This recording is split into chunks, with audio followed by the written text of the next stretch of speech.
మరిన్ని interesting movie updates ని brief గా చూద్దాం. లోకనాయకుడు కమల్ హాసన్ తో జోడి కట్టబోతోంది త్రిష. మణిరత్నం డైరెక్షన్ లో కమల్ చేసే థగ్ లైఫ్ లో త్రిషే హీరోయిన్ అంటున్నారు. నెల క్రితం కూడా ఇలానే ప్రచారం జరిగింది. ఇప్పుడు అదే ప్రచారం నిజమయ్యేలా ఉన్నట్టు తెలుస్తోంది. అజయ్ భూపతి మేకింగ్ లో పాయల్ చేసిన ప్రయోగం మంగళవారం. ఈ సినిమా వరల్డ్ వైడ్ గా దూసుకువెళ్తోంది. 9 కోట్ల కలెక్షన్స్ తో మంగళవారం జోరు పెరిగింది. ఇక అజయ్ భూపతి కూడా తన పాత కాంబినేషన్ ని మళ్లీ రిపీట్ చేయబోతున్నాడు. పాయల్ తో మంగళవారం మూవీ తీసిన తను ఆ హిట్ తర్వాత కార్తికేయతో సినిమా ప్లాన్ చేశాడు. RX100 కాంబోని రిపీట్ చేసే పనిలో ఉన్నాడు.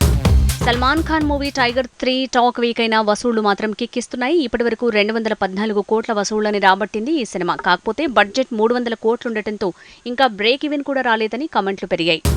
మెగా హీరో వైష్ణవ్ తేజ్ శ్రీలీల కాంబినేషన్లో తెరకెక్కిన మూవీ ఆదికేశవ. ఈ సినిమా శుక్రవారం వరల్డ్ వైడ్ గా రిలీజ్ కాబోతోంది.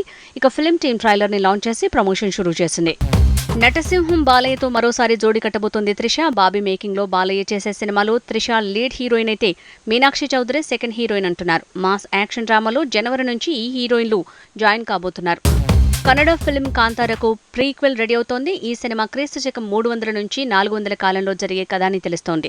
ఇక ఆ టైం పీరియడ్ లో ఈ సినిమాను తెరకెక్కిస్తున్నట్టు ప్రచారం జరుగుతోంది.